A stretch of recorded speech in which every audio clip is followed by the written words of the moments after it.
This is Kyle Juszczyk, and you're listening to Nothing But Niners. This is Charles Haley. You're listening to Nothing But Niners. So now they've got to start from deep in their end of the field, and Garrison Hearst takes advantage of it. He takes the handoff, hits to his right, gets to the 20. He's in the 30, needs to cut in. He comes back up the right sideline, breaks the third tackle, comes down to the 30. He's down to the 20. He's down to the 10. He's down to the 5. He's into the end zone. Touchdown! Touchdown! 49ers! 96-yard run from scrimmage. Garrison Hearst breaking tackle after tackle, sweeps down the sideline. Throws off bodies like clothes after a marathon. Young, back to throw. In trouble, he's going to be sacked. No, gets away. He runs, gets away again, goes to the 40, gets away again, to the 35, cuts back at the 30, to the 20, the 50, the 10. He died. Touchdown, 49ers. Third down, Alex takes the snap. Alex looking down in post, and it's got it! Touchdown! Touchdown, 49ers! It is second down. Ryan takes the snap, throws the slant to the left side. It's Russell intercepted. The 49ers pick it, and Navarro Bowman is redemption. Navarro Bowman running it all the way for the touchdown. No greater redemption. The San Francisco 49ers, we can do whatever we want. Click, click, boom. What's going on, faithfuls? It's your boy Mike from the Nothing But Niners crew. And guys, it is time. I have a very, very fun episode prepared. All right, now, I'm going to see if the fellas jump in here. But as of this moment, no one else is here. I am okay with that because I have a phenomenal show prepared for you guys. All right, now, let me go through these formalities and we're going to rock out. All right, if this is your first time here on the YouTube page, all right, make sure you guys hit that like button, give us that thumbs up. All right. It helps the algorithms. All right. If you are smart enough to be following us on this YouTube page, on Wayne's YouTube page, I'm not sure which one you guys are viewing from. There's some people on Patreon right now and all that good stuff. I'm going to get to that later. But when you give us a thumbs up on YouTube, it helps like-minded people like yourself find our channels. So please give us a thumbs up. All right. If it's your first time here, subscribe and turn on your notifications so you know exactly when we're going live. Shout out to the people that were in the chat earlier. I saw you guys just sitting there patiently waiting, right? It's halftime during the basketball game. You guys got another game coming on a little bit later. You're probably going to want to get into and all that, but you guys are here and I appreciate that. So make sure you guys go do all that. Okay. Follow us on some of our social media platforms. We have Snapchat, Instagram, as well as Twitter. Those handles are Nothing But 9. That is the number 9. You see it right there. Nothing But 9 ERS. So get on over there and give us a follow. We also have Twitch and we have Facebook. Those pages are Nothing But Niner. Big community over there at Facebook. Do not be the last person to join the community. There are thousands and thousands and thousands and thousands of people over there. I think Facebook actually has more. Actually, I know they do. Facebook has more people there than we have subscribers on this show. So shout out to the Facebook community, right? Like we got 13,000 plus subscribers here. We're almost at 14,000 already. But here we are, and we're going to have a good time. So make sure you guys are over there also. We have a Patreon channel, all right? Patreon.com/NB9ERS. I'm about to start a new series over there. So head on over to the Patreon. It's going to be structured a very specific way. It's going to be a little bit outside the norm. All right, a little bit outside the norm. Get to know the people behind the scenes, behind the curtain and all that stuff. So not just myself. We're going to have a whole other team over there. I can't wait to bring that to you guys. So head on over to patreon.com/NB9ERS. All right, so make sure you guys get on over there, okay? If you have questions, comments, concerns, suggestions for the shows, guys, head on over and shoot me an email, nb9ERS@nothingbutniners.com. I can get all your information over that way. All right, I'm going to pop my man Wayne in here. You ready? He's ready. Let's do this, man. Get my man Wayne in here. Wayne Breezy. Yo, man, what's going on with you, bro? Like, what is going on with you, man? They said no Wayne. Wayne's coming, y'all. Come on now. He's right there, man. He's right there. Why something got to be going on with me? What I do? Nothing. Nothing. I guess. Nothing. I guess. All right. I mean, hey, your lips, the guy's ears, nothing. How you feeling, bro? What's going on? I'm all right. I'm all right. I'm here. So right. Yeah. It's been a while since we've talked on the show together. So you all bright. I put the 4K camera up, so it's higher definition. But the brightness isn't as high as the Logitech that I normally use. Right. I'm gonna So- limit the brightness so we can match. Here we go. No. You don't have to do that. I'm gonna have my wife angle my light and tilt it towards me a little bit more when she gets back on that side of the living room. So she's gonna match me up and everything. I'll try to get on your level over there. But listen, man, the 49ers are losing people left and right. We haven't talked since the Super Bowl, so we got a lot of catching up to do. And then we're gonna get down to the, as you would say, nitty gritty pretty soon. Let's talk about the latest rumors with the 49ers. Since you said nothing's going on, let's start with Trey Lance doing an interview. What is going on, bro? Does somebody know something I don't know? I do know that Trey Lance confirmed that his arm was dead. He sure did, didn't he? He sure enough did. Like right, he came out. Matter of fact, I got it right here. I can play what he said. Since give the good folk a little something since people want to misconstrue what's going on. And, yeah. So because I'm sure people don't think I know what he said, but I know what he said because I wrote what he said. So here we go. First things first was about getting healthy. I had like little stuff, finger, and just my arm was honestly just dead from throwing that whole entire time. Like, going through. Wait a minute. I just want to because he said the word. He said arm and he said dead. So I just you know what? Let me play the version without the breezy music in the background so y'all can hear it clearly. Nope, that's got music in it too. Hold on. I got a whole bunch of these versions up here. Give me a second. Over there getting it together, and I appreciate it, man, because we're gonna talk about it. About getting healthy. I had like little stuff, finger, and just my arm was honestly just dead from throwing that whole entire time. Like, going through 2 fall camps, my last year of college, straight into draft prep. I probably threw 3 times a week for maybe a week or two off in there, but 3 times a week from October of 2020 to January 2022. So for me, it was just about taking that time off. And then when I do come back, just nailing down the little things, being as clean as I possibly can. And obviously felt like I was at a new place mentally. But this offseason, obviously after going through this season, you're like, I'm taking that to a whole nother level and know a lot what's going to be asked of me. Yeah, I don't want to So apparently on my Twitter, I didn't. Shots fired on my Twitter, Wayne Breezy's Twitter account. My Twitter, I wrote that Trey Lance admitted that his arm was dead, and I said due to his rookie season going into his second season. So I didn't put the context in there. Apparently, I have to add context to my tweets. I didn't know that. They only give you limited characters anyway, so I'm not sure how much context you want people to add. But for me, I'm not a contextual guy. You want to hear my context? Go read my articles. Well, here's the other thing too. If people want context, go find out where it was posted and go listen. Right? It's nothing wrong with clipping stuff up. It's no different than when we sit down and do a 2-hour show and we post a 5-minute segment. Right. Or it's nothing wrong with going to watch a movie after you watch the preview, like, oh, that shit about to be dope. And when you get to the movie, you be like, this shit is whack. I don't have that sound. I used to have that sound. Wait, I might. Did I put it in? Hold on. Wait a second. I've been playing around with this joint. Where is it? I'm going to go find it. Yes. Let's go. Now, I forgot to mute the microphone. Did that cause any bad, was it feedback or anything like that? Bro, I done strapped up the microphone. You know how you can get the little pop filters on top of them? Like they look like the afro. You just sit it on top of the mic. You strapped up what? I double strapped the microphone. Look, so I got the pop filter there. Oh, you finally got a pop filter. It's about time. First of all, it's about time me, first of all. Because it's about damn time. Turn up. I haven't been needing it. Ooh, turn down the lights.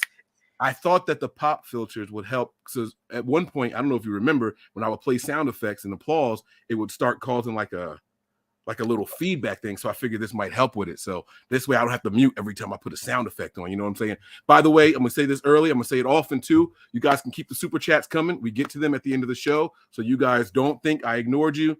Don't think I don't see it. And shout out to the people on Wayne's channel with the special comments here with the little symbol next to him. Oh, what's good, Terrence?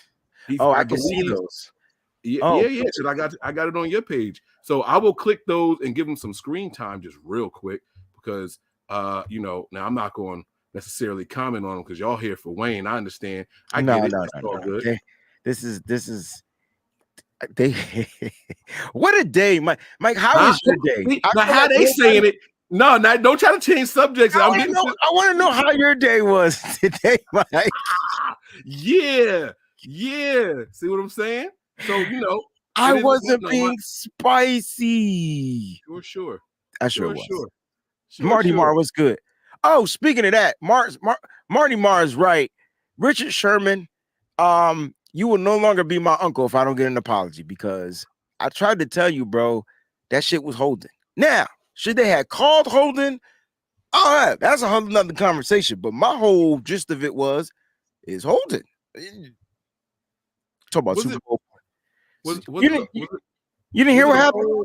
Or was it an illegal contact? Oh no, I saw the exchange with you and Uncle Rich.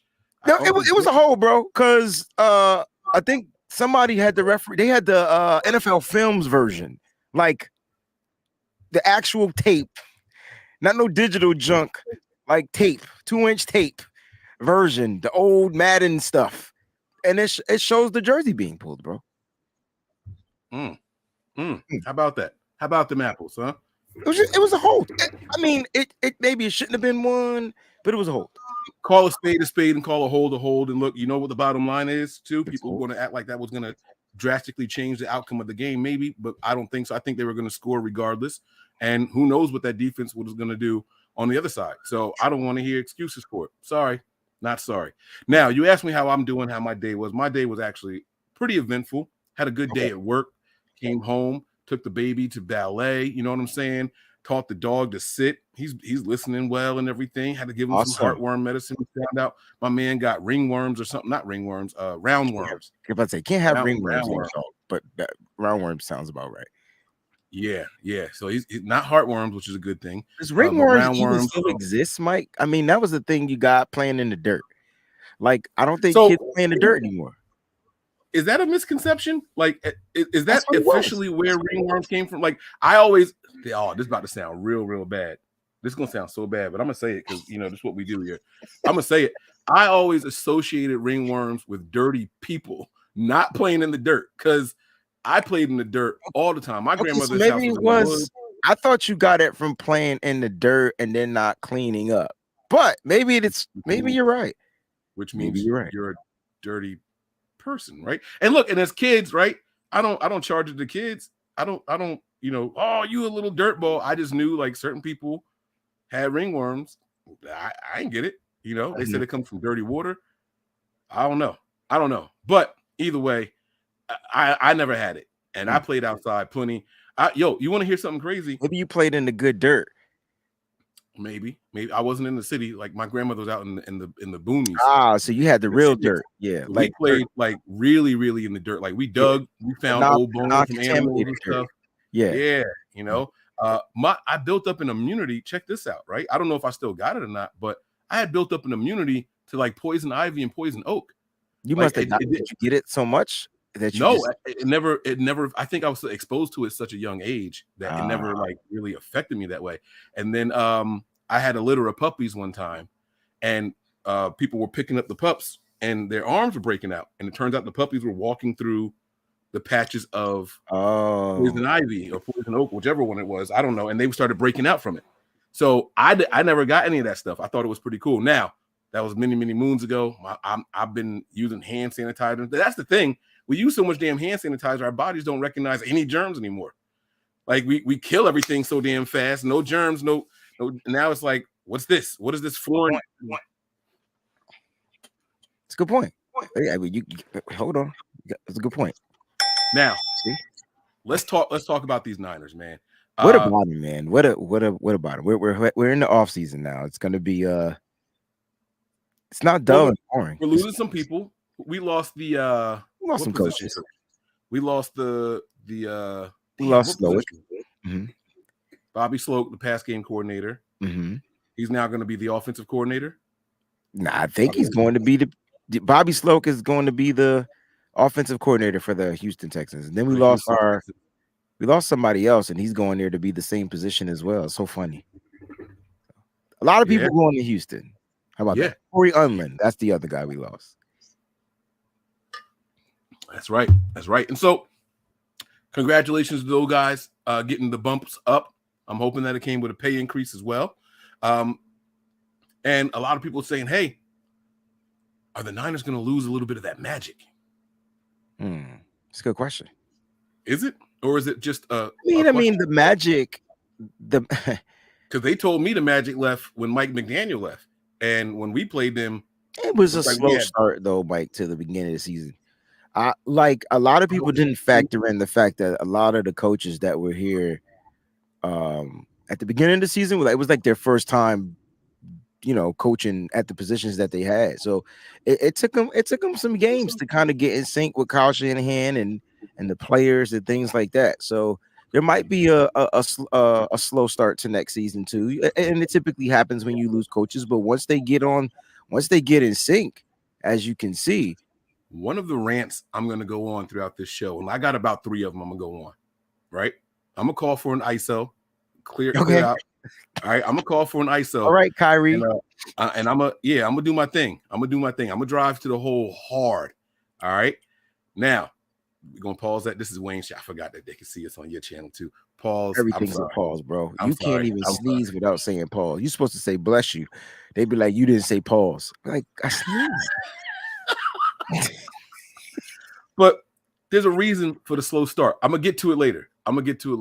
And there's gonna be another slow start again next year. I agree. For really, really good reason.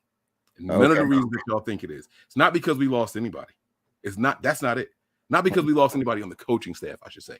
Now, there's not much else going on with the 49ers right now. So we can go ahead and just jump into this conversation if you want. I got a couple of things that I want to discuss. Let's do it. Did you just call me?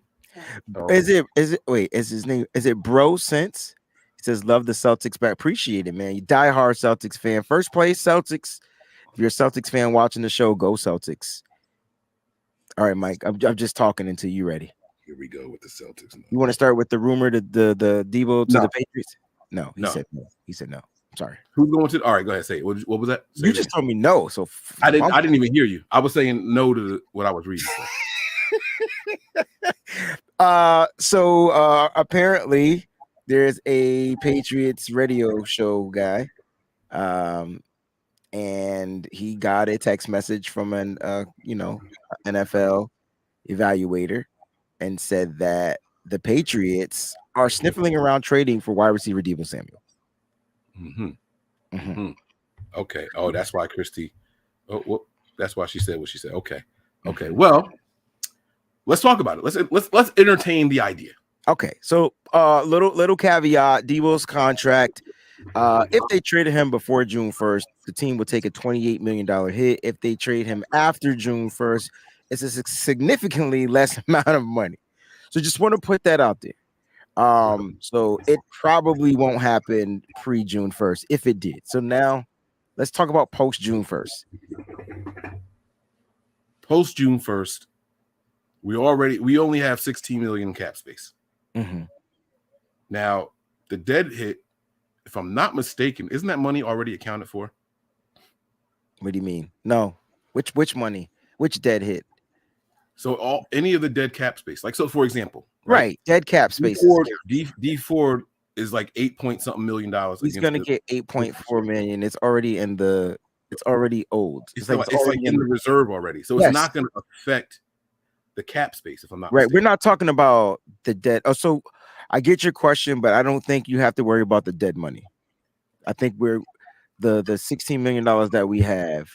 And I'll get it from SpotRack right now. I believe we're at that $16 million mark. So stand by. Okay. Now, why are you doing that? I'm not expecting Kyle Shanahan to trade you. Oh no, me neither. What happened? No. I was just looking at we got some cap hits coming up to 27 million, 23 million, 18 and a half, 18, 17, 16. Good. Some expensive players on the 49ers team. Golly, right? Molly. Now, I'm just gonna say it don't matter. I don't think we're gonna trade him. I think Kyle Shanahan built this team for Trey Lance. I understand Debo was here before Trey. I get that. I understand Ayuk was here. I get all that. I think Kyle was putting this team together the way that he could. So that way, when he comes in here with his inexperienced quarterbacks, Brock Purdy, I'm going to talk about him soon, Trey Lance, right? That they didn't have to go out there and just wow you, right? We don't need the guys to be making miraculous throws and staying in the pocket for 5 or 6 seconds and finding someone wherever, right? He built a team where they can get the ball out quickly and still be effective. It's part of his play design. It's part of how he runs things. I don't think that he is ready to give away one of those key pieces yet. I don't think that's it. Christian McCaffrey, people were talking about, oh, the Niners could trade him. He don't have any guarantee, blah, blah, blah. Christian McCaffrey's not going anywhere. They didn't give up all that draft capital to play him for one season and then let him go. I don't believe that the Niners were doing that. What do you think? Hell no. Like, no. Like, they wouldn't trade a person just to get rid of them. That doesn't even make any sense. They wouldn't trade for a person just to get rid of them. Now, like, if we're talking about Deebo Samuel and you're talking about a place where, you know, if this trade was for real, the Patriots do have a right tackle that I think would fit very well in Kyle Shanahan's system, named Isaiah Wynn. So, if we're talking player for player, oh, that boy in his bag over there. I don't know, like you know, so like I don't think you're gonna get a player and a pick. I just don't. But I think you could do it player for player, but that money's gotta even out.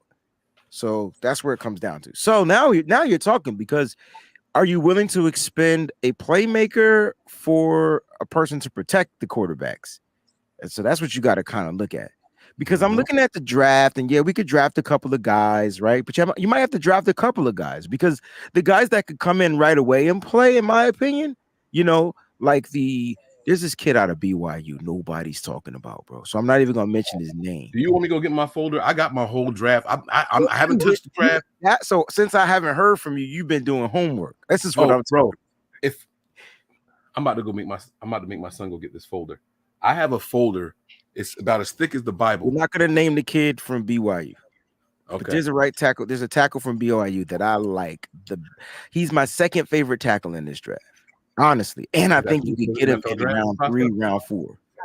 Damn it, Sloppy! I said don't mention the name. People are so hard-headed, man. Wayne, huh? This is my folder here. Oh, you on point? Oh, bro, it's broken down.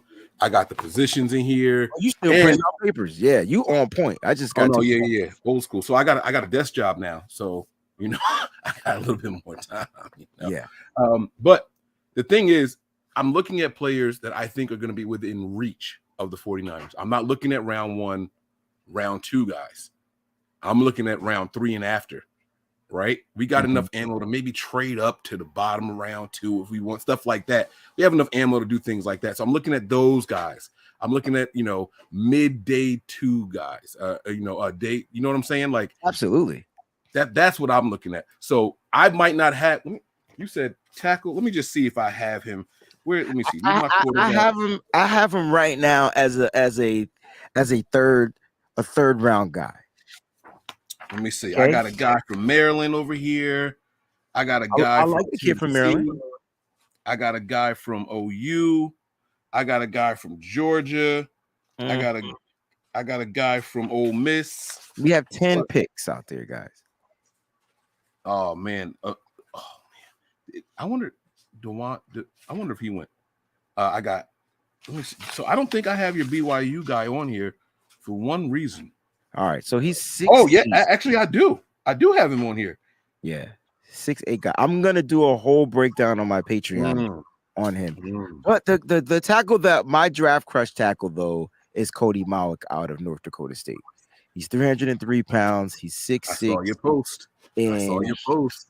A little pop up with Trey Lance over there. Yes, I saw you, man. If you want a mean guy, like mean, when the last time we had a mean guy? Mike Iupati, maybe? No. What's the other one? Alex Boone was mean as Alex shit. Boone. Yeah. He was my favorite lineman.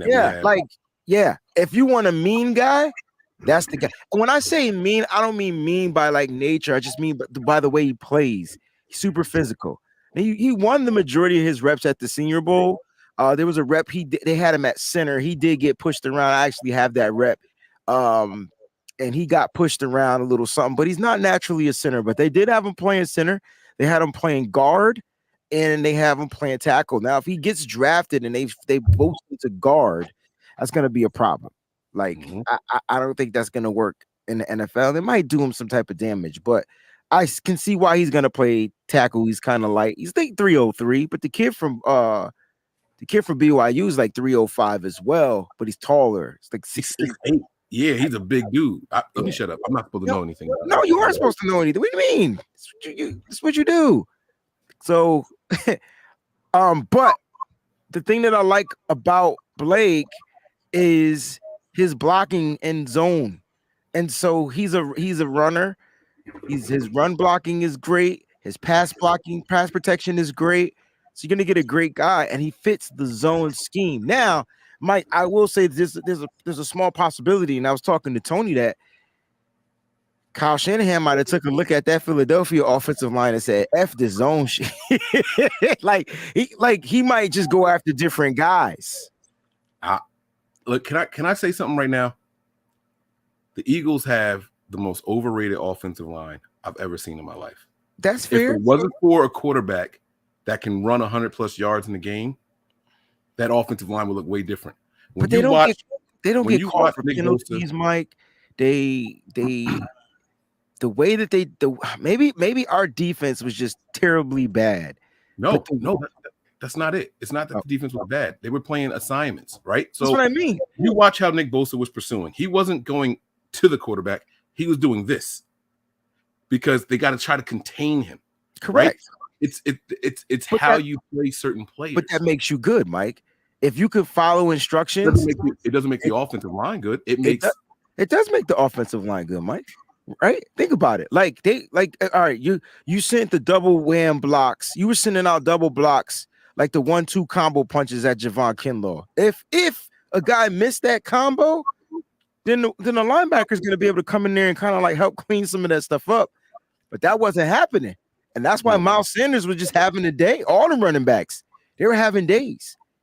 And so, like, being disciplined and knowing your assignment, in my opinion, that helps make you good. Maybe they're not as skilled as what you're saying, but man, they sure enough ran them assignments well, bro. Right. So I think it's about respecting the opponent and their ability. You over pursue Jalen Hurts, right? He's got a lane, and he will take it. So 100%. Our pass rushers didn't forget how to rush the passer. But I didn't think Jalen Hurts was the issue in that game. Did you? No, not against us. No, not against us. Oh, okay. I see where you're going. You're talking about definitely the reason why the Eagles were in that game, though. Oh, yeah. Okay, I get where you're going. 100% the reason why the Eagles were in that game. How many times did we say Chris Jones' name? Best defensive player in the NFL, right? Mm-hmm. Best defensive tackle in the NFL. Yeah, I said it, right? Not Aaron Donald. I'm talking about the man, Mr. My Dick came out. Him, right? Where was he all game? You know when I saw him in the game? Mm-hmm. When they showed him yelling at his players on the sideline, trying to get them fired up. I got right? you. You could pursue all you want. Hurts going sidestep, run down that gap that you just left open, and gain a first down. So it's about understanding the assignment. It's about the assignment, man. I think the Niners had a phenomenal game plan. It all got derailed. I want to give some props to my man Brock Purdy. Right? Let's talk about my man Brock Purdy. There's a lot of stuff going on right now, and if you look at the playoffs, if you look at the championship games, AFC side and NFC side, okay, you had running quarterback versus pocket quarterback, or scrambling quarterback versus pocket quarterback. You had Brock Purdy against Jalen Hurts. You had Burrow against Mahomes, right? You look at who advanced for whatever reason. The guys with a little bit more mobility are the guys who advanced to the Super Bowl. But I want to go back to talking about Brock Purdy. This young man had a phenomenal season, and he deserves much more than applause, but I'm going to give him a little bit of applause right now. Okay?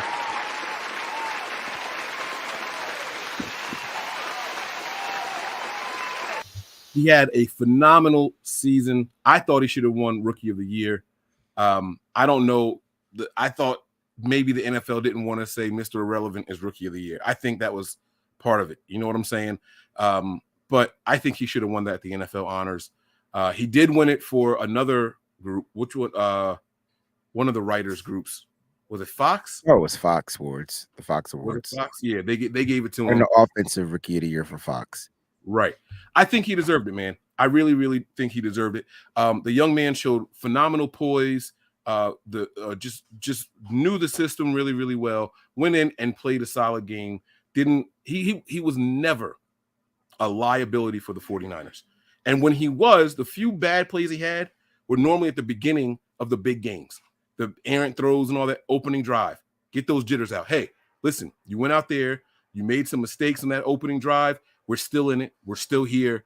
Shake it off. Time to play ball. And you could see the mental preparation taking effect throughout the season, right? Jimmy Garoppolo goes down after that first drive against Miami. He stepped right in, didn't miss a beat. Hey, it's time to go, bro. It's time to go. We put up over 30 points. We went out there, and that man played well. Had the 49ers scoring more points than they had all season long. Kyle's he's just sitting on the 40 burgers. We put up 38 points, 37 points, in field goal range. Nope, take a knee, we going home. We got this game in the bag. No need to score anymore. But Kyle, you in field goal range. It's okay. We can just run the time off the clock. We getting out of here. Nobody else is getting hurt. I don't even want to risk Robbie pulling something on an unnecessary field goal, right? We did those things. And because Brock Purdy went there and he played as good as he did. Wayne, when you step back, you think about Brock Purdy, what are your final thoughts on him? Like, what if you had to write his review? He was cool, calm, and collected, bro. He was cool, calm, and collected. From the moment that he stepped in to that Miami game, he was calm, right? He was cool, and he was collected. And even after the injury in the Tampa game, all right, when he got his ribs hurt or his abdomen, what do you call it? His sides, obliques.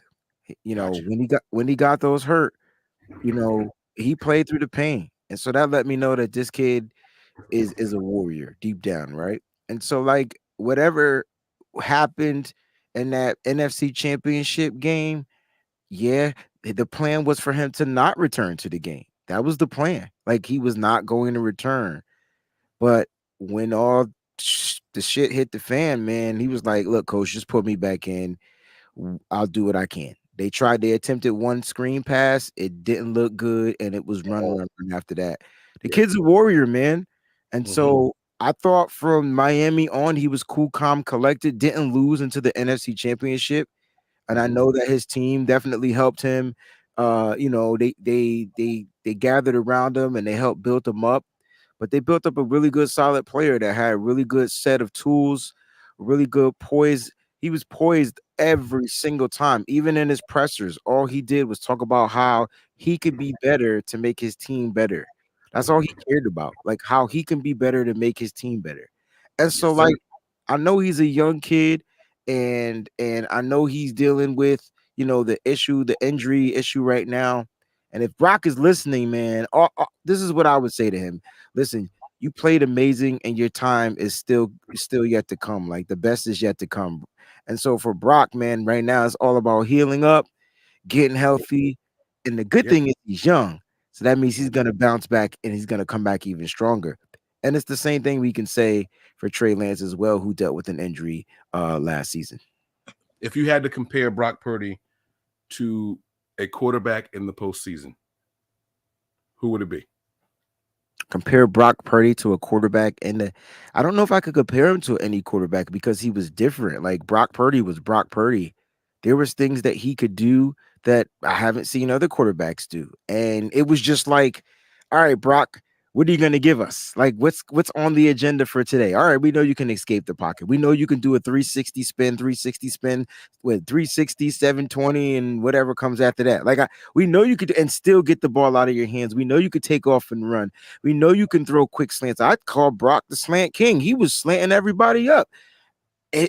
Even in the championship game, like, there was a couple of throws. I'm like, yo, Brock is about to light this defense up over the middle, bro. Yeah. We're suspect over the middle. And then the injury happened, man.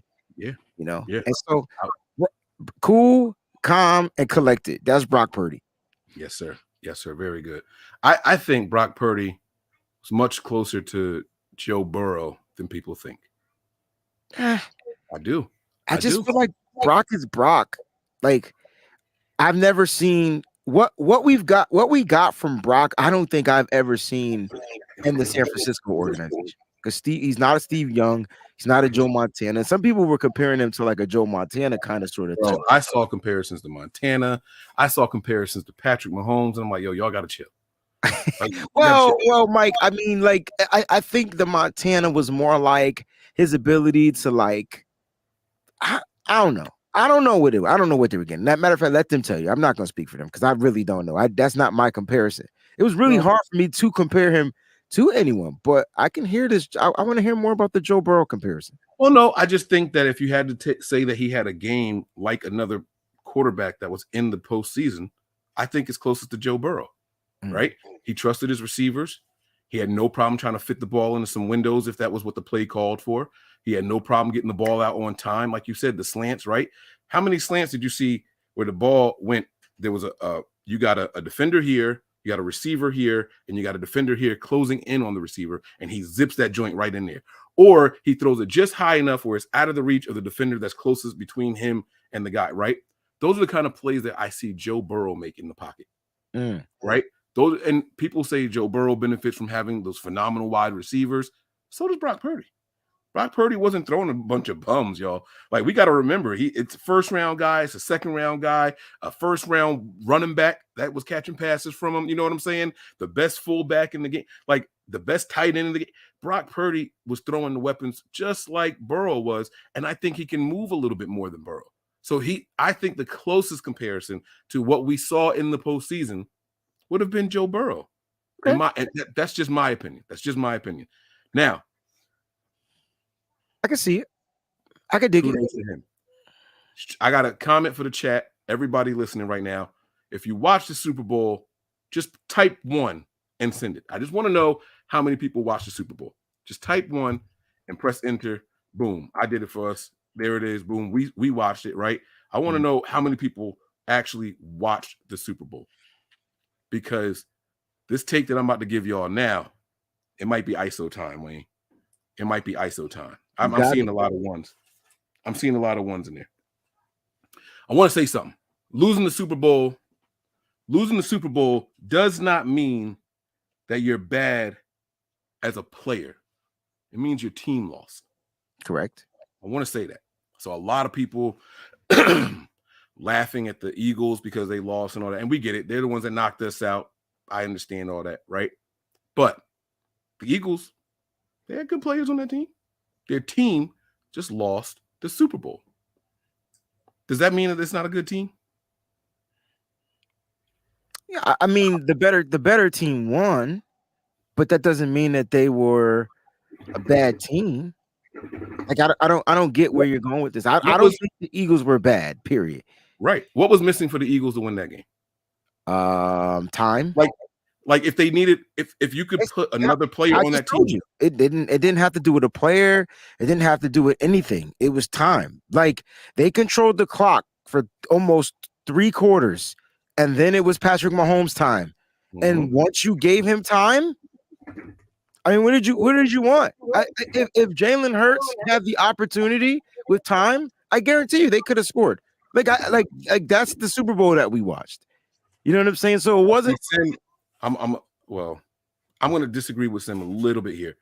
Not a bad team, but we've seen some teams in the Super Bowl that just had no business being there, and they won. I'll give you an example. That Giants team that won the Super Bowl, yes. The last 2 Super Bowl wins were against the Patriots. So.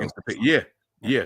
But not the one with the 3-headed running backs, the other one with the David Tyree catch. The first one. Yes. Right? That team had a solid defense, but they weren't a good team. I'm talking both sides of the ball. The third, phase of the game, the special teams. They weren't a good team. They got hot at the right time. And I thought their defense was carried. I thought their defense was elite, Mike. It was absolutely an elite defense, but I'm talking about the team as a whole. That's part Eli of it. Manning was average at best, right? Come on. Come on. We could be honest here.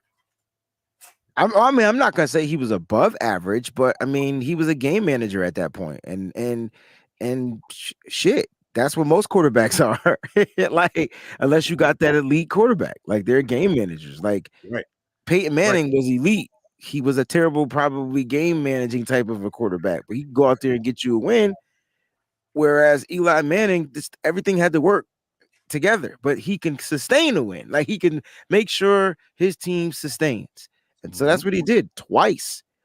Eli made throws when he needed to make the throw. I think that David, to this day, Rodney Harrison should not.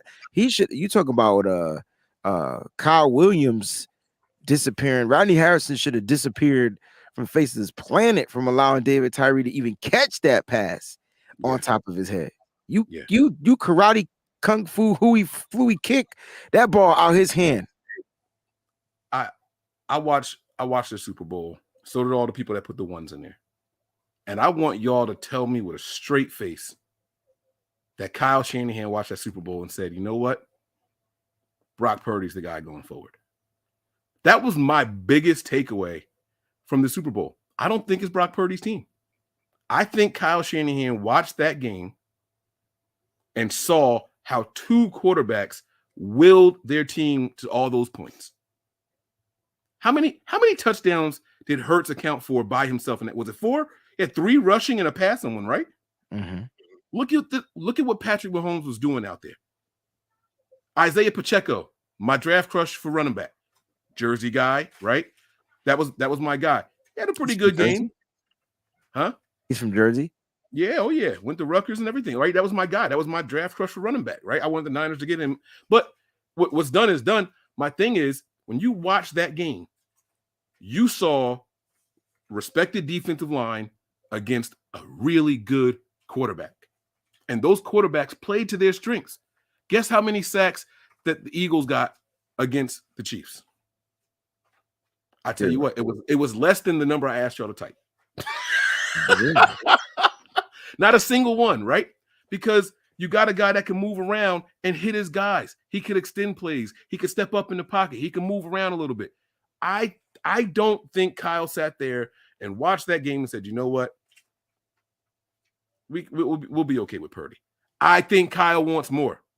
I think Kyle wants a guy that can say, you know what, man? Right now, one of my receivers just vanished, right? A.J. Brown. Where was he the second half of that game? I mean, where was he? I mean, they weren't targeting him. I don't want to say he was. I mean, he was insignificant, but at the end of the day, like, you think Jalen Hurts Go ahead. Jalen Hurts, in my opinion, was doing whatever it took to win that game. Whether if that meant run the ball, if that meant throw the ball, if that meant down the field, if that meant extending the play, whatever it took, Jalen Hurts was going to win that game. Like that's what he was going to do. But like I said, people keep saying, you asked, well, what's the one thing that they didn't have? And they literally ran out of time. Yes. Like, dude, the Kansas City Chiefs defense made plays when they needed to, but God, I tell you what, both defenses were tired by the end of the fourth quarter. And on that, I mean, they were just gashing. And if you got a strong run team, if you can sustain the run, you're good, because that's what the Kansas City Chiefs did. Pacheco was gashing. He took a hit, got the wind knocked out of him, came back in and knocked somebody else out. Like, that's what that right there is key. Being able to sustain the run. If it ain't working, stick to it. And the only way you could do that, though, Mike, is if the score stays relatively close. If that game was lopsided and the Chiefs were down by such and such and such, that's when the quarterbacks step up. Yo, we down by 14, man. We can't run this ball. No worries. Come on. We'll do some type of quick bubble screen or whatever, and we'll leave Kadarius Tony wide open for a touchdown. We'll do the same thing to Juju on the other side. Touchdown. Come on. Come on, man. Come on, man. But was Juju phenomenal in that game? Hell no. Right? I mean, Tony was Kadarius Tony. Was his best play as a receiver or as a return man? I mean, it was as the return man. His biggest game was at the return man because it led to the Juju touchdown. But what I'm trying to, but that touchdown, that was nice. Come on, it was nice. It was nice. I can't watch that game and think that Kyle doesn't want a sprinkle of that in his quarterback. Well, Mike, I think he has that though. You know, like Purdy didn't have that. You can't say that he doesn't have it with Brock when you watch Brock extend plays, and you can't say that he doesn't have it with Trey when you've watched Trey extend plays. They just do it differently. I think when it comes to Trey Lance, maybe Kyle Shanahan was expecting Trey Lance to be like a certain type of running quarterback because Jalen Hurts will run. I don't think Trey Lance wants to run. I think young grasshopper. Here we go. You're walking me right to it. Come on. I think when it comes to Trey Lance, it's more like it has to be of nature for him to want to take off and run the ball. But that design run bull stuff, that ain't Trey. I don't think that's Trey. Now, that can go and factor into the fact that he had the dead arm, and that's why Kyle was trying to lessen his throws and trying to incorporate some different things. But I think Trey Lance is the guy going forward. And this is even if Brock was healthy. Oh boy. Say what you just said one more time. Trey Lance Trey Lance is Kyle Shanahan's quarterback moving forward with a healthy Brock. Brock is the perfect complement to Trey Lance. If Trey can come in here and step right in and we don't skip a beat. That's Brock. So for Brock, heal up, bro. Your number's going to get called at some point, and when it does, you go back in and you do exactly what you were supposed to do. Brock was good. I spent 5 minutes complimenting that young man. I got nothing bad to say about Brock Purdy. Nothing. Absolutely not. A single negative word to say about him. But Kyle wants more from the position. I see where you're going. So that's all I'm saying. I was talking about this probably to myself because sometimes there's nobody else to talk to, right? And so I was saying to myself, Self. And what did Self say? Self said, And Self was like, what's going on? And I was like, listen, like the ceiling on Trey Lance, like Kyle hasn't even had a chance to unlock the hidden books yet. He couldn't even scratch the surface. I just like the reason why Kyle even drafted. All right, we could say this. Trey Lance is super raw. Got it. No problem. As raw as it can get. No doubt. No problem. But the thing about getting something raw is if it has a good base, a good root, a good something, you can shape it and mold it into exactly what it is you want it needed to be. And I think the thing that makes Trey Lance so great is his mindset and him being studious to the game. If you were listening to the interview today, Trey Lance was just talking about, man, it sucked having to go to these meetings and not being able to do stuff. Quincy Avery says, you know, the one thing that I loved about you and why I said you were going to get drafted and was it going to be this person? Your ability to be in the books, like you learning the stuff. Trey Lance came in, everybody was happy. Trey Lance knew the playbook.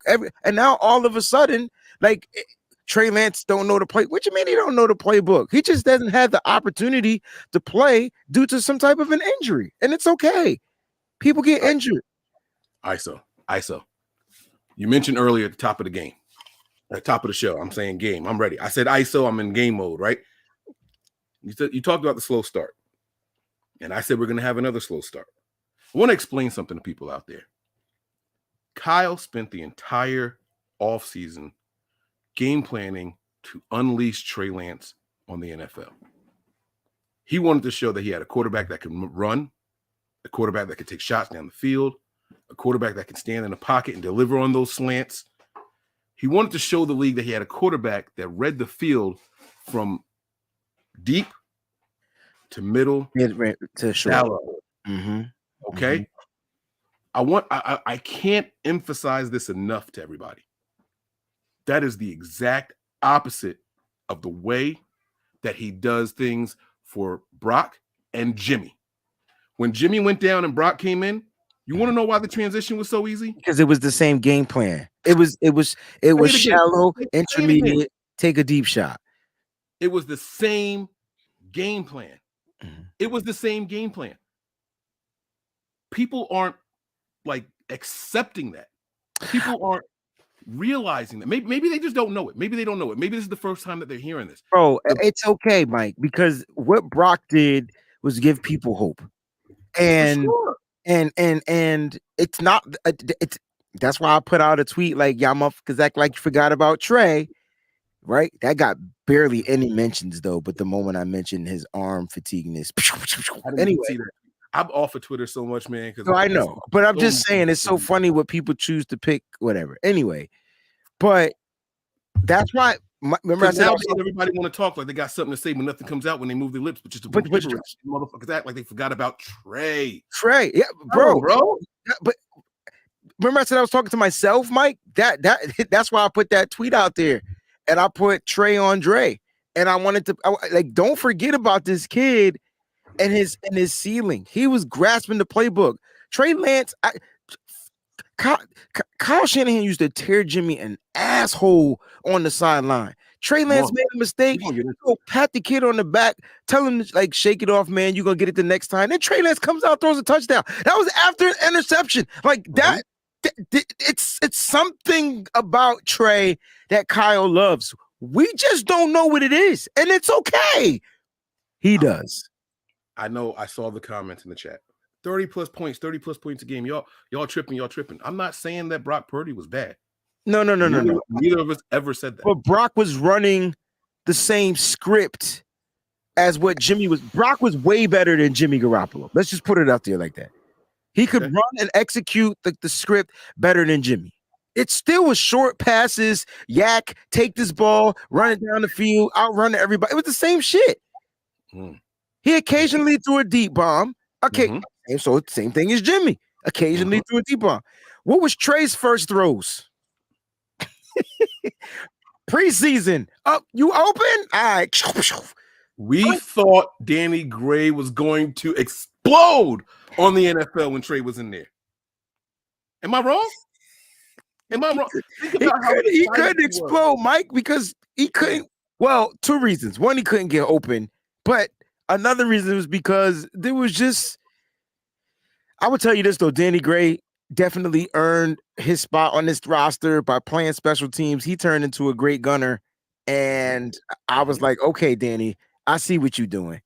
But guys, like what Mike is saying is Brock did come into the offense, and the offense is doing exactly what it was supposed to do. But let's keep this. Let me put this factor in here, because motherfuckers act like they forgot we acquired in a trade a person named Christian McCaffrey.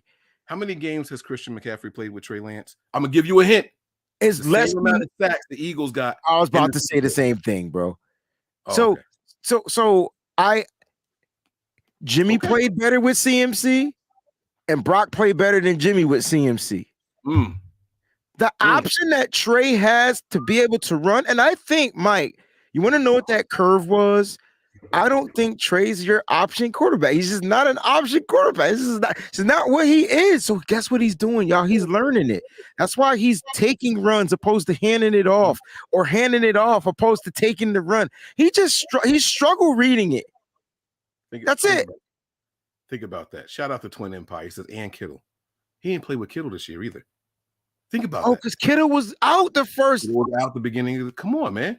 So now think about this. So now you got a system that you've been designing all year. You want Ray McCloud for his speed. You want Danny Gray for his speed because you have a big arm. You have a freaking rocket under your center. So you go and get these guys with mad speed. Think about this. Going into the draft, Kyle knew Trey was going to be his guy for this season. So the first receiver that they draft is one of the fastest guys in the draft. That's not a coincidence. And you know what the knock on Danny Gray was coming out? He don't run routes really well, but he's fast as hell. Mm-hmm. You telling me that Kyle didn't know that? If we all knew that, if we all saw that before the draft, we all saw that in preseason, y'all don't think Kyle knew that? He went after these guys for a reason. He was out there going to get these guys for a reason. Okay? Look, again, this is not a Brock versus Trey. I mean, it is. It's gonna be that.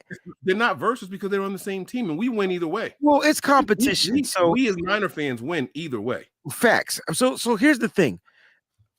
I'm praying Brock is healthy. I'm praying Trey is healthy. I'm praying that every 49er that steps into this camp come May is healthy. Like you know what I'm saying? And so at the end of the day, there's going to be some type of competition because you got two young quarterbacks that have started for the San Francisco 49ers.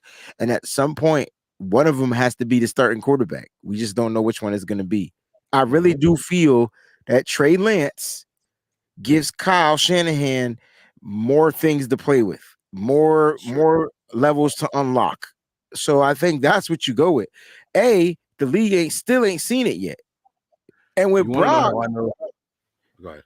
I was gonna say with Brock, now the league has seen him, it could be a little bit different.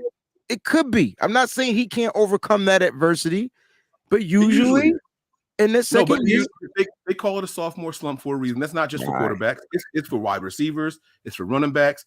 Once the film is out there, teams prepare for you and all that stuff. And listen, man, like again, Brock did a phenomenal job, averaged 30 plus points a game, right? At one point, we were close to 40. I get it. Kyle Shanahan's highest scoring game since he's been here as a coach with the 49ers? Wasn't it the Carolina Panthers game? 51 points. Who was his quarterback then? Jimmy Garoppolo. Jimmy, yeah. It was Jimmy Garoppolo. My point is, we ran the ball for like 55 touchdowns, bro. But Jimmy was in there. We put up mad points. I'm not talking about the points, guys. And that's what kind of what I'm wanting. Are you talking about the efficiency, Mike? I'm not even talking about efficiency. I'm talking about that's what Brock Purdy is to me.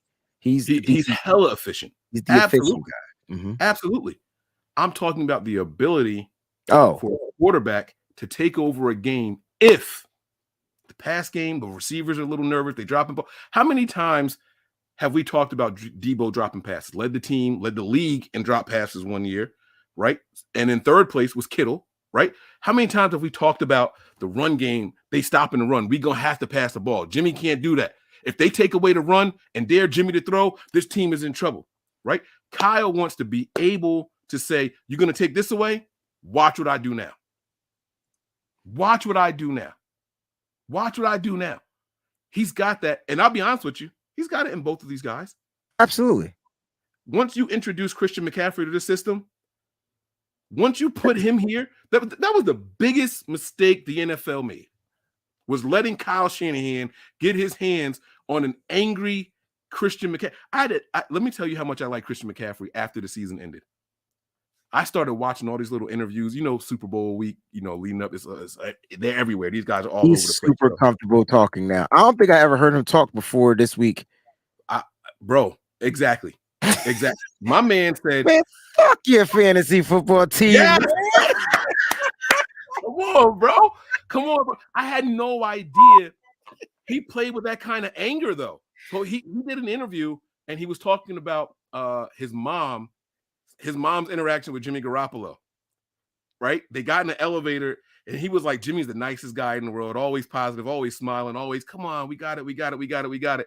He said they get there, and his mom sees Jimmy. She's like, let's fucking go, and slaps Jimmy all hard on the arm. And she's like, Mom, he's injured. Like, what are you doing? You can't do that. He was like, but it was good to see her around somebody who's positive like Jimmy, because I'm always angry. Mm-hmm. I always want to go out there and get after it. Like, I want to, like, bro, he speaks like he's a caged pit bull. Nah, I don't want to give the dogs a bad reputation. He speaks like a caged lion. And when you let him out and he hasn't eaten in 2 weeks, he's coming for everything you got. I like that. First thing in sight, and he's taking it down.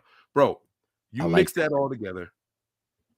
You put a quarterback back there that can now all of a sudden hit everywhere on the field. You put a quarterback out there that can run. Not scramble, a quarterback that can run. Kyle was working on some shit. I think earlier I said that I don't think Trey Lance is a running quarterback. Let me rephrase that. So there's a difference, right? So like I said Trey runs. You got to let Trey run naturally.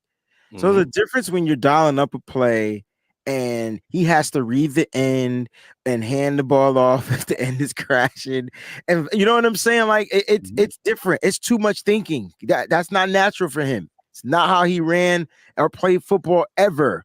I need y'all to understand that. He's never played football like that. And so the kid has to come in here and learn it well and learn it fast. And this is the main reason. Huh? Did Giannis just break his hand? No way. No way. He played for the Bucks, right? Of course he played for the Bucks. He the big dude. I'm just making sure I'm talking about the right guy. Somebody fell on him. And he's in the locker room like this. He's in the back. His hand looks swollen. Oh, that's not good. That's not good. I hate when players get hurt. Period. Like, I don't care. I'm sorry. I did not want to interrupt you. I'm sorry.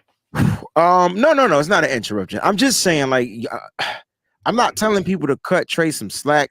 All I'm saying is the kid was coming in here learning how to operate the run game like a running quarterback. Like that's what he had to learn. Like, you know what I'm saying? So like when you're telling him to run this read option, his RPO, the passing he get, it's really reading the end. I think he sucks at it. Like honestly, and it's nothing wrong with it. It's about making the mistakes. He said that today. He said the best thing you could break your wrist. He broke his wrist. My cousin broke his wrist playing basketball. I don't know if it's broken, but it's just injured. So the thing that Trey Lance said today that resonated with me the most was the fact that, you know, he made mistakes, but he said, you know what? It's okay to make the mistakes because I can learn from them. And I comment, I actually put a message in the chat saying that I teach my students the same thing. Of course, that don't get highlighted because people don't care. But my point is, like, people think I'm just this clickbait guy, which I'm not.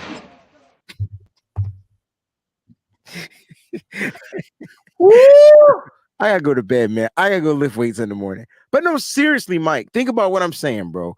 Once Trey gets that in his system, once he understands this whole RPO system that Kyle Shanahan's trying to implement. I mean, I know Brock can do it, but we didn't see Brock run too many design runs. I don't think he ran many. Actually, now that I think about it, it was actually funny. There were some scrambles, there were some missed handoffs, and he had to take off and run. But I don't think he had any design runs. Give you one more thing to think about.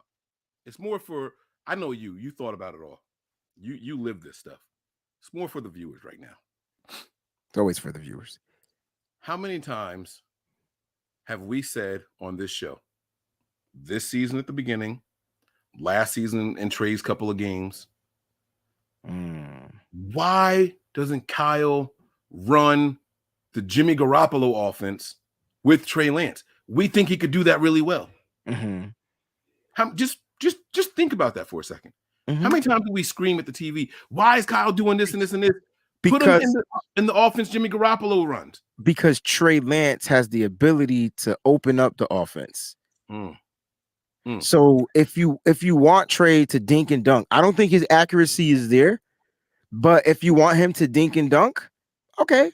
But that doesn't open up who Trey Lance can be. Like Trey could get this ball down the field. So if you dink and go ahead, Mike. I'm sorry.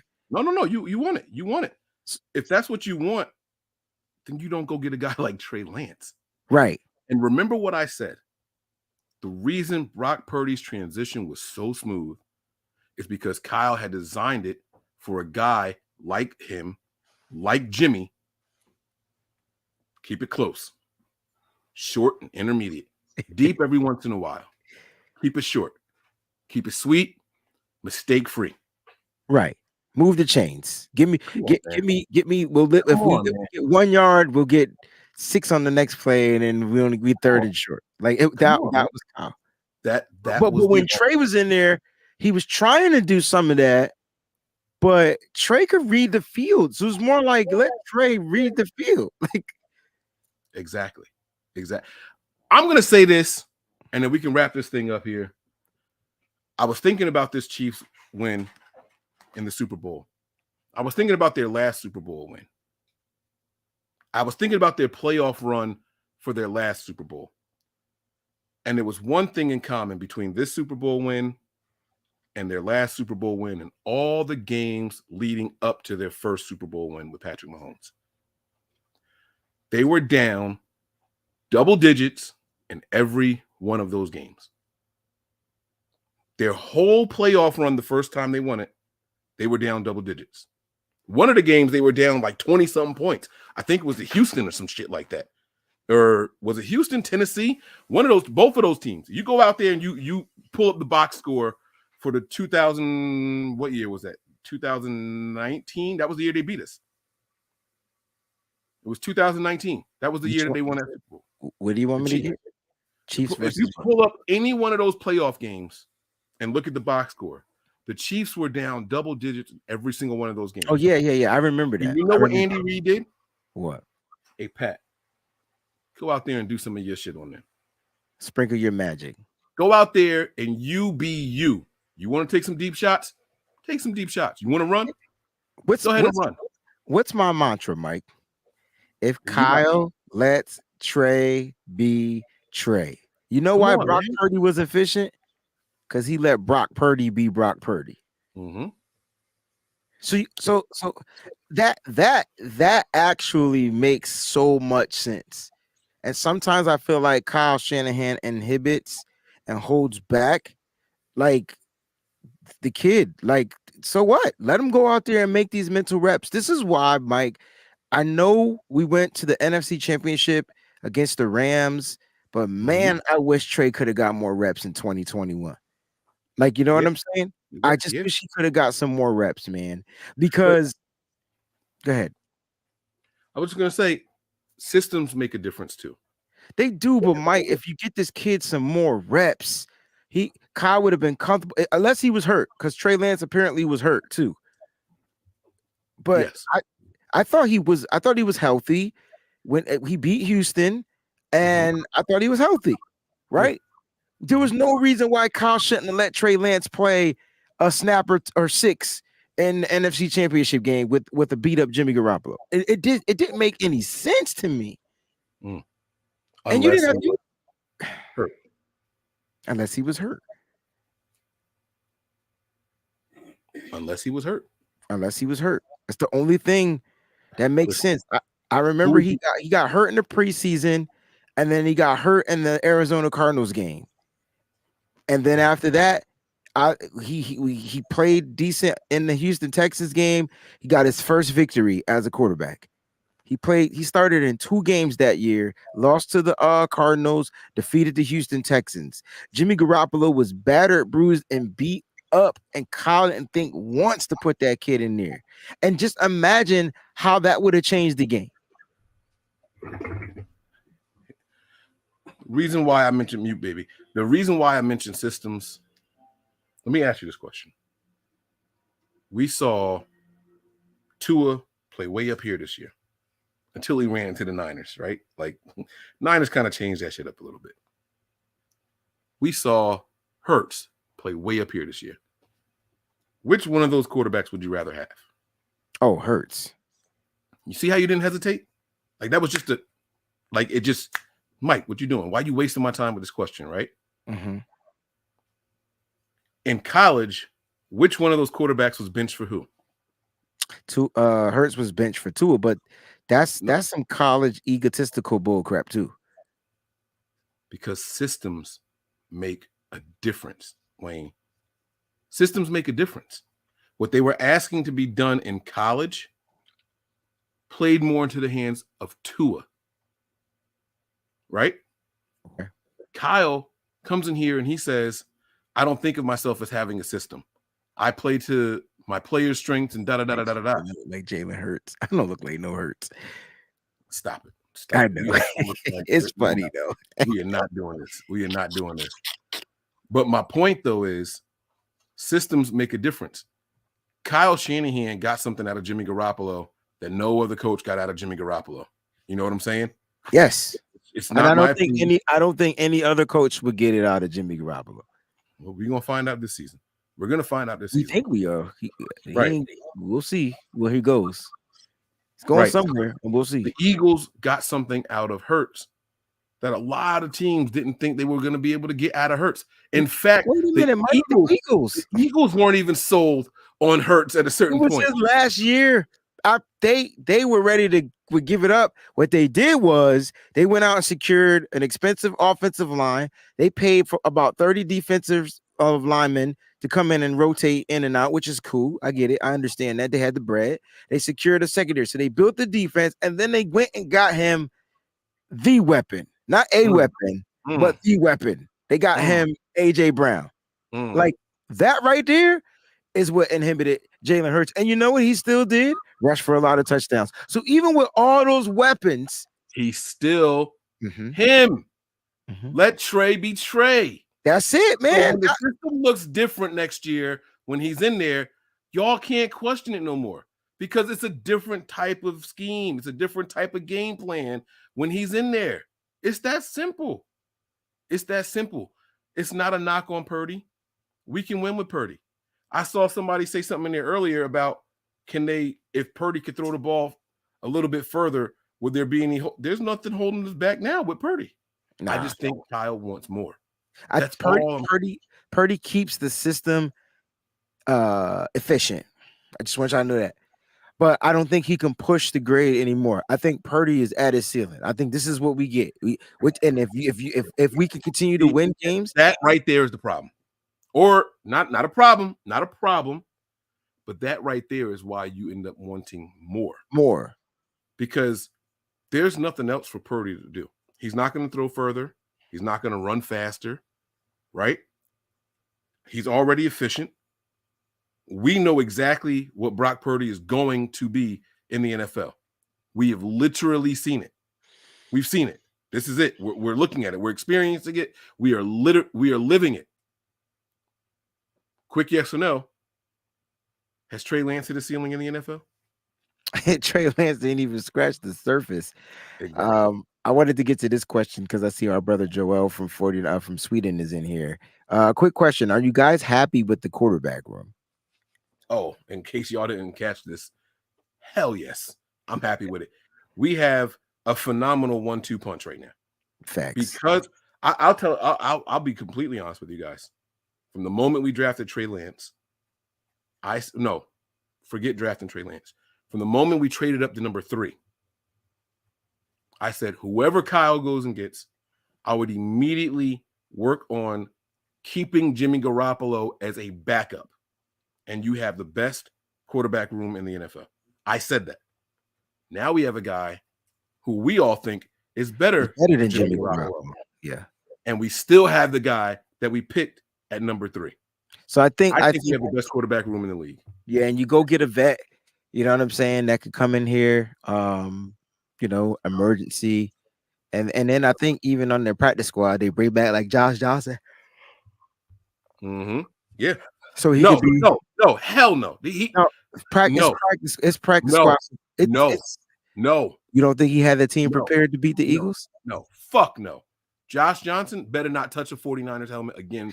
I'm just saying you bring back a quarterback that can run your practice squad and emulate these quarterbacks that you're going to be playing next season. Draft another quarterback. Yeah. You draft another quarterback. You got fucking 11 picks. Josh Johnson better not ever touch the field. Listen, I argued with Tony. I don't know if it was on the air or not. And I kept saying, why is he here? Bro, when he went in that one game, it's not like I want him here, Mike. I'm just saying you got to bring in somebody. Don't put anybody on the roster that if their number's called, they can't contribute. He wasn't supposed to. Go ahead. If you draft another quarterback, you're hoping he turns out to be someone like a Brock Purdy, that he might come in there and get injured too, or that's what it was. Josh Johnson completed a pass and then he sucked. It was weird. It was weird.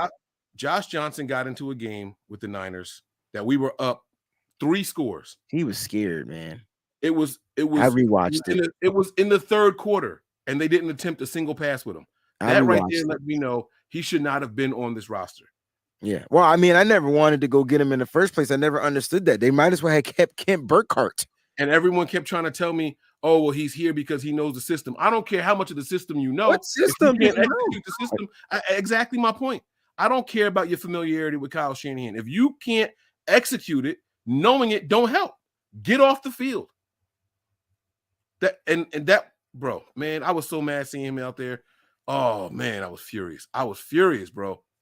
Not happy at all. I mean, guys, when I say hitting the ceiling, because I see them addressing that in the chat, that doesn't mean he still can't improve. I'm talking about as far as like he can always be more efficient. He's not going to put more tools in the bag. Yeah, I don't think they understand the whole damn concept about hitting the ceiling. It's not like he's gonna just fall flat and suck. No, right.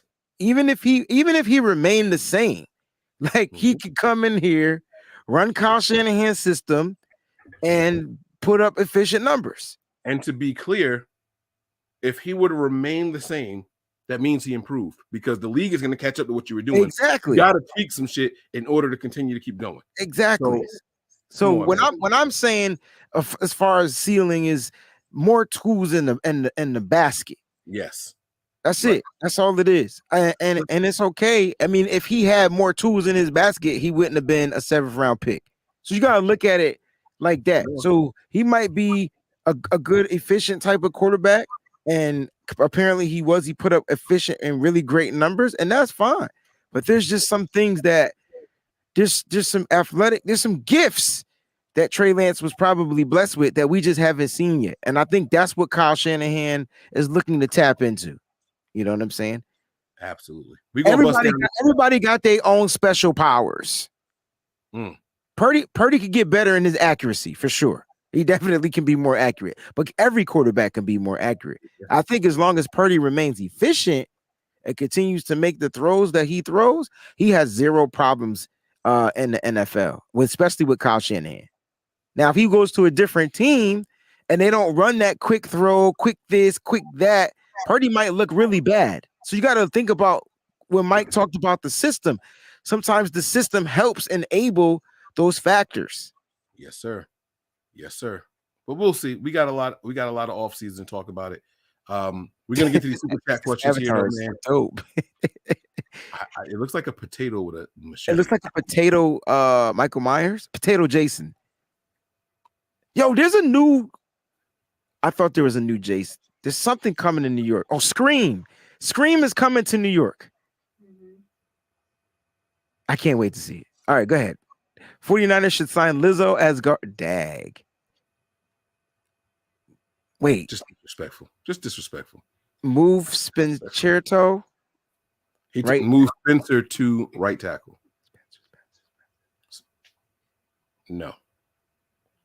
Is Jalen Moore still on the roster, bro? Yes. It's now or never. The battle at the right tackle was going to be Jalen Moore and Cohen McKivitz. Just get ready. It's now or never. No, it's no get ready. I'm telling y'all to get ready. That's the battle. 3 years in this system. It's literally now or never. Yeah. I don't know what else to say. I don't know. I can't say it in a more friendly way than what I just did. Aaron Banks, he sat back. He improved. Well, Mike, you can't count the second year for any player, right? It was technically. I mean, he didn't get on the field. It was his first. I'm just saying, like second year, sophomore slump. Let's see what he does his third year. Isn't this McKivitz's third year too, or fourth year? This will be McKivitz. This is three from three. This is 3 from McKivitz. Yeah, so they're both third year tackles. Yeah, Moore's got to step up now. Now.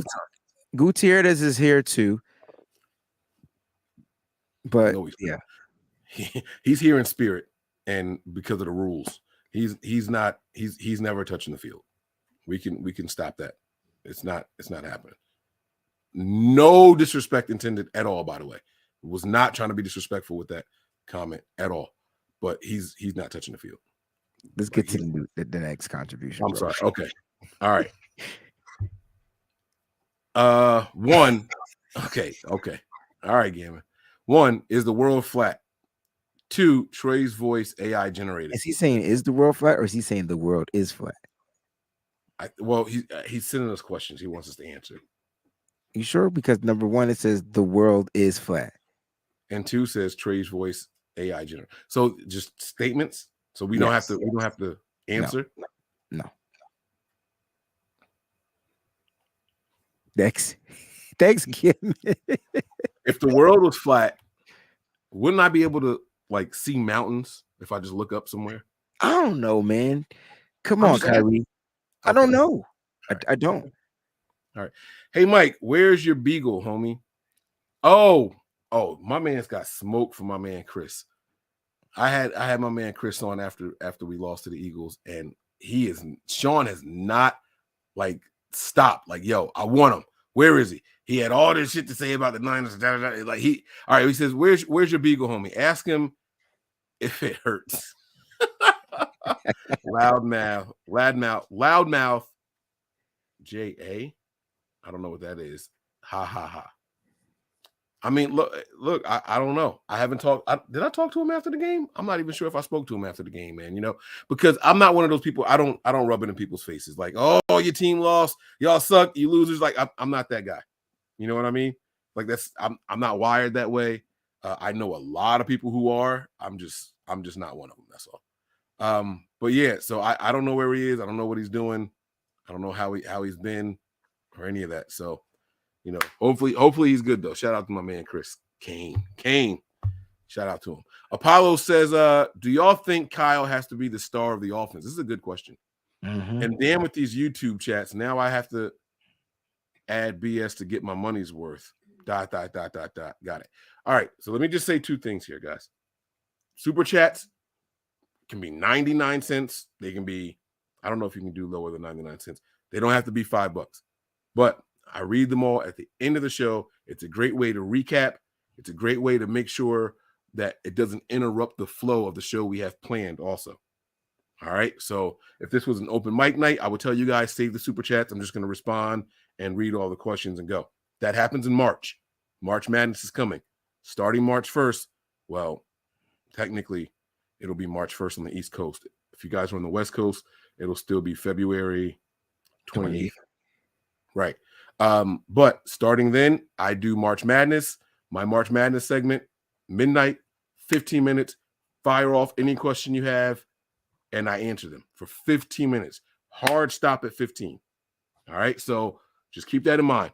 Now, do you think Kyle has to be the star of the offense, Wayne? Kyle as the star of the offense? No. Not even close. Mm-mm. Not even close. Every offensive coordinator wants people to know that my system, my scheme works. That's all it is for Kyle. We're just so close to it that we don't think that way. We think that Kyle has this big ego. You're a head coach in the NFL. You better have an ego. His ego's different though. He's a little what's the word?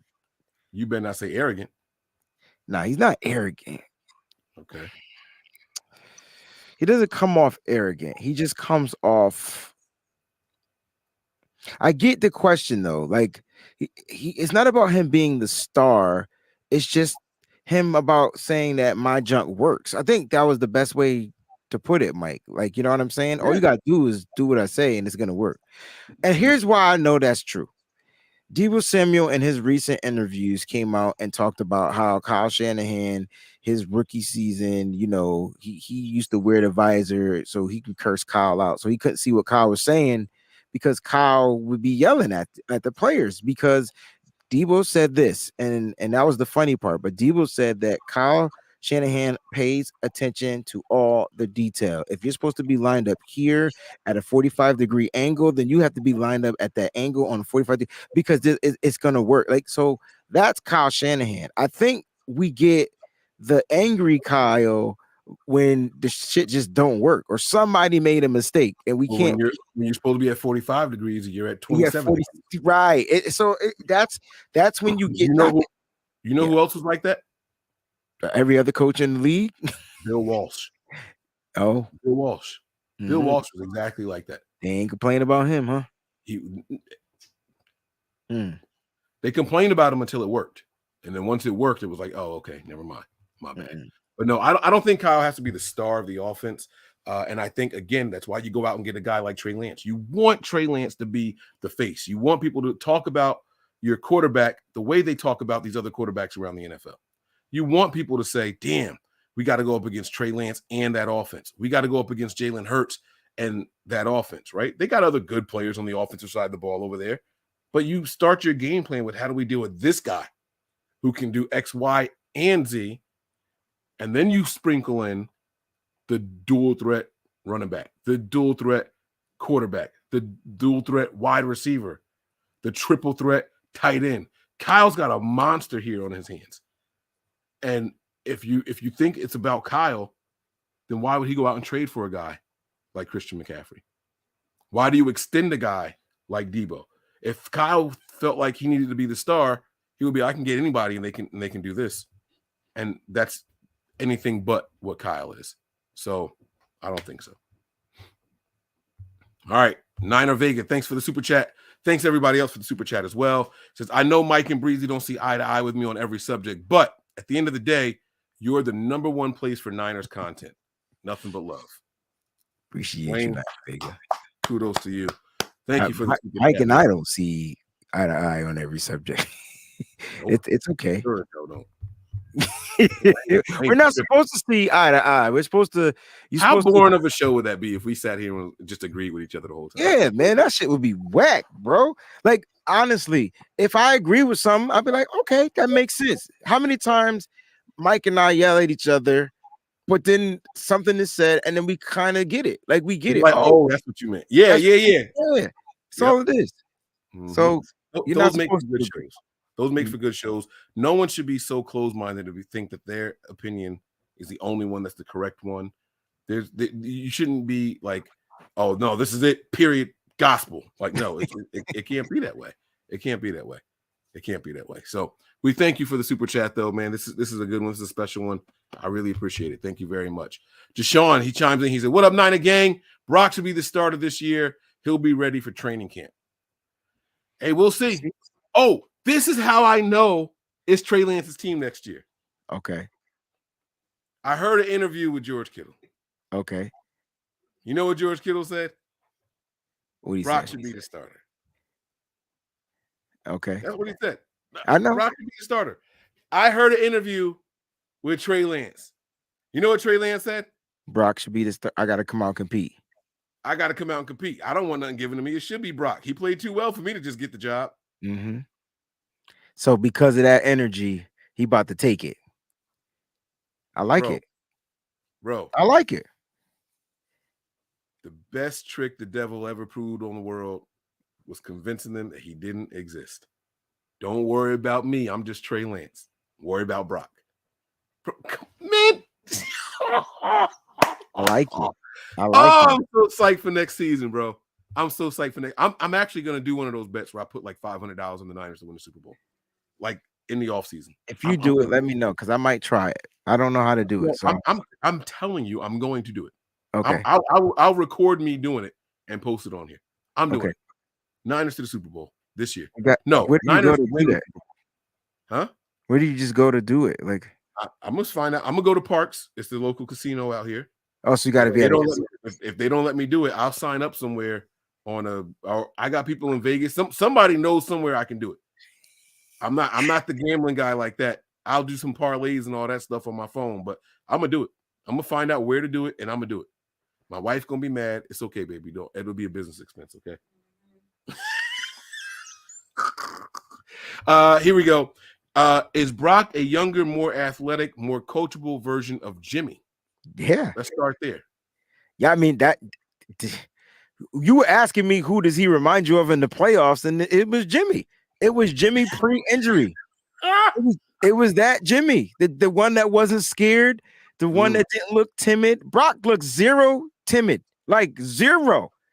Oh, you hit me? No problem. I'm gonna get back up. Jimmy wasn't playing in the playoffs. So, okay. I understand the confusion. My question was, of the quarterbacks in the playoffs, which one did Brock remind you of?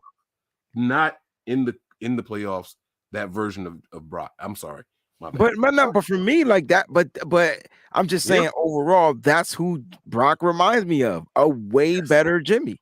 Like what Jimmy probably would have been when he first came into the league if they let him be him. I completely agree with you.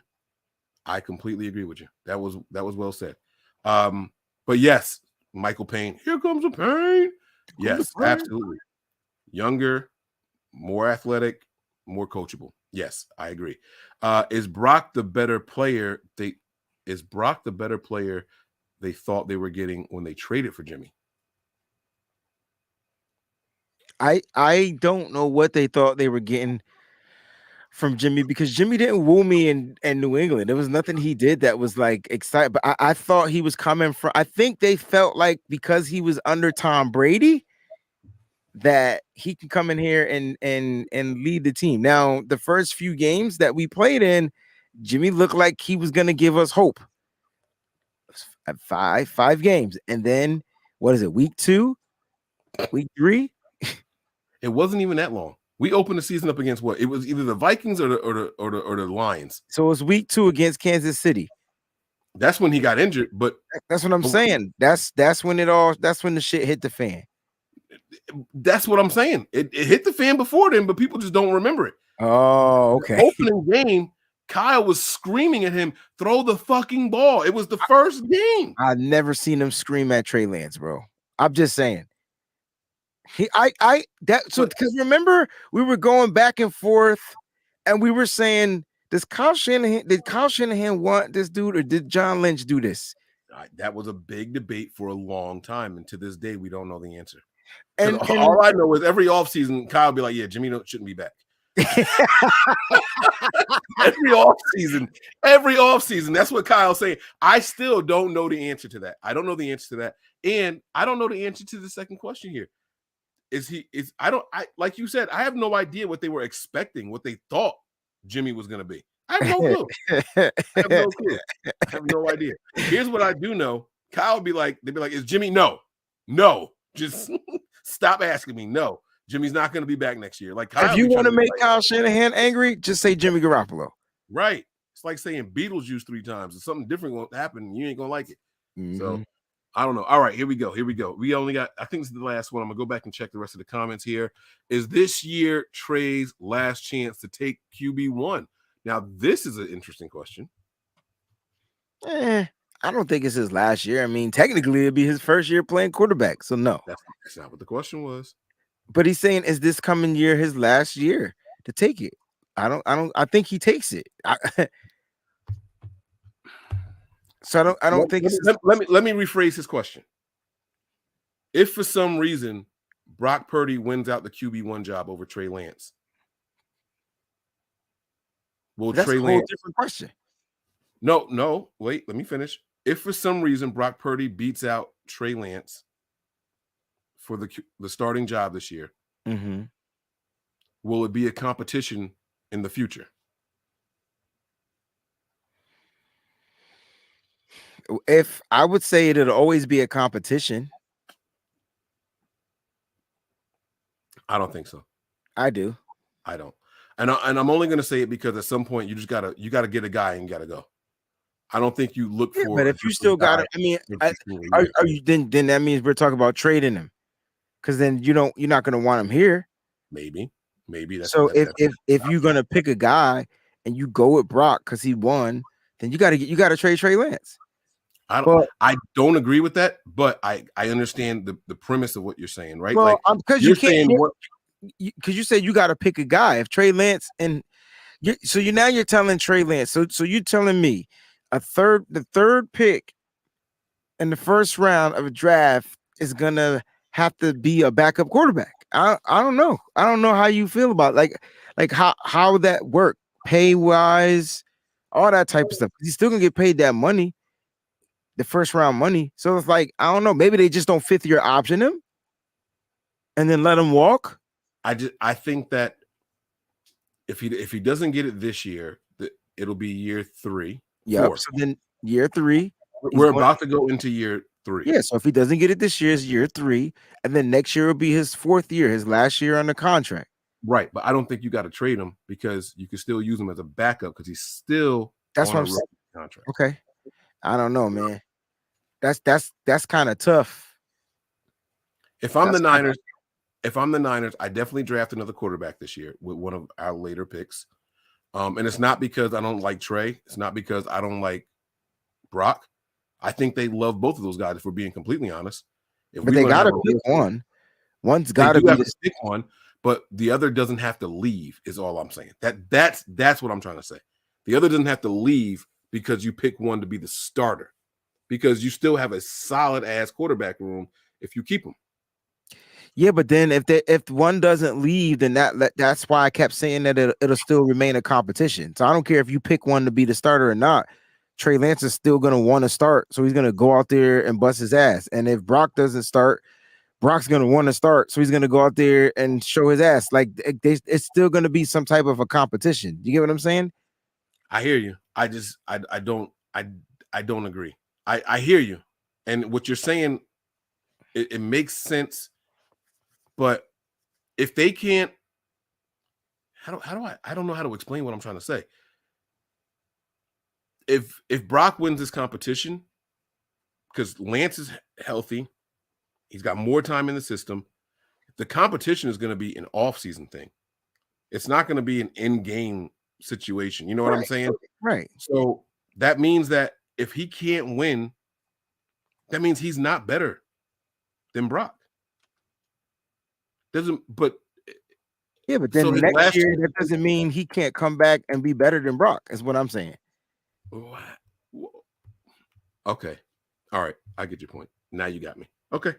I got you. You're saying that for whatever reason he might lose this competition for, he has an opportunity to go back and fix it. If you keep him on his team, he does. Right. And so it would be a competition the following year again. Okay. All right. You got me. I got you. That makes sense. All right. I believe that's it. Oh, got shit. one more from Sean, and then I'm going to bed. All right. You I'm gonna your try turn. to read this one. Yes.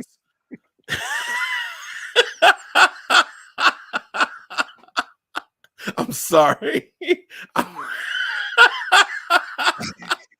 I did the other one. I did the This first is one. to you too, Mike. No, Mike. Oh. I was pissed listening to Chris, the Jack BB. The jackass. Yeah, Mike, can't say that. For 2 hours while licking my wounds. Anyway, Jesus loves him. I don't. Sean, you're supposed to be Christ-like. You gotta love him. What are you doing? You guys see Eagles fans storm City Hall? Wow. Purdy had greater command. I didn't see that. What happened? You want to know something? I saw a post about that, and I live here. I have drivers who work in the city. Nobody said that. I only saw that online. I don't know if that really happened. Mm-hmm. I saw it. I saw the post on Twitter, but I didn't see that anywhere else. Only that post. So I don't know how real that was, Sean. I don't. 2 yellows. Did Giannis ever come back in the game? My wife took over the TV. She's playing the game on the PlayStation 5. Sorry. Does your wife play the PlayStation? Sorry. Nah. At all? Like nothing? Like if you don't download Tetris and try to like she's not into that. She's not into Tetris? She's not in the games. Neither is my wife, but she'll play Tetris and shit on the PlayStation. Do. Speaking of Tetris. He said crap is better than I didn't even notice that. Check you out. Okay. Yo, that's crazy. Why? What are you doing? What's up? I just like shirts.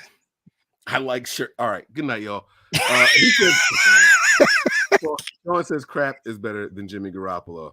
Sean, I'm so glad we're moving on. Yo, we will not have to deal with Jimmy Garoppolo in the next 3 weeks, bro. Like he will be gone. That is official. I'm so tired. I'm tired. Yeah. I feel you, man. Guys, that's going to do it, though, man. We're going to wrap this bad boy up. This was a phenomenal show. I had a lot of fun, as promised. I want to let y'all know I toned down a lot of what I wanted to say because Breezy be snapping back on me. So I wasn't sure. When did I snap? Ask that question with a straight face. Look into the camera. When did and I ask- snapped on today's episode? No, I didn't say you snapped on today's It's episode. in our text messages. No, just in general. I said I toned down my delivery for today's episode because Breezy be snapping on me. What It's I don't not that be you snapping. did. What? Say what you got, yo. You always gotta come. Pause. You always gotta say what you gotta say. What you want to say. I got my points out. It was the delivery. Yeah, I was but coming bigger. I had some vitriol. I had some flames. I had it a point to compliment Brock Purdy at the start of the show because I was going to tear his ass up later when I was talking about my man Why Lance. didn't But you? I think I did it in a good way. I think I did it in a respectful way. Yeah, but don't blame that shit on me. Oh, I had to because I didn't know what side you was going. You know what really pissed me off with it? Oh, I see what you're saying. I get where you're going with this now. I got you. Because what bothered me the most was when you said, I think this is Trey Lance's team next season. Then I was like, damn, had I known that, I'd have spit the vigor I was going to spit because you'd have been like, yeah, that's right. Let's go. I didn't know how you was gonna react to my He sure does, Terrence. What happened? Yeah, I said I had to go an hour ago. Oh, yeah, bye. All right. I love yo, Mike. I'm not a snapping turtle. I'm what's that? Razor from Ninja Turtles 2, Secret of the Ooze, Toka and Razor. I know. Oh, look at you knowing their names. I don't remember what their names were. You don't remember Toka and Razor? I know exactly who you're talking about. Yo, Mike, I went to my son I was don't mad it wasn't Bebop and Rocksteady. Yeah, well, they didn't have Bebop and Rocksteady in the first one, but they had them in the newer Ninja Turtles. Right. But I went to like the Walmart or whatever, and so I was getting my son something from Legos or some junk, right? So I was like, let me just go in the toy aisle. You know what I'm saying? Let me see what I see. Because I grew up playing, they had G.I. Joes, but they had the old joints, like the official joints with the packaging. Ask me how much some G.I. Joes were, bro. I'm afraid because I know. All right. The Cobra Commander joint was $22.36, bro. For one? For one. I don't think I ever paid that much for a G.I. Joe. You didn't. Because back in that day, back when we were younger, if we asked for a $22 action figure, our parents would have been like, man, I ain't even gonna say it because I don't want people thinking my mom talked like that. that would not have happened, bro. Yo, and so they had the old He-Man. So they got the new Masters of the Universe He-Mans, but they had the original. They had the original one? That was $27, bro. As a child, I could not decide on what my favorite cartoon was. And the two cartoons were He-Man and Thundercats. Yeah, it was tough. And they came on two different networks too. So that's what made it even more tough. I could not decide on which one I love. I love Cringer, Battle Cat. Like, He-Man was my joint. He even had a little public service announcement at the end of every episode. You remember those?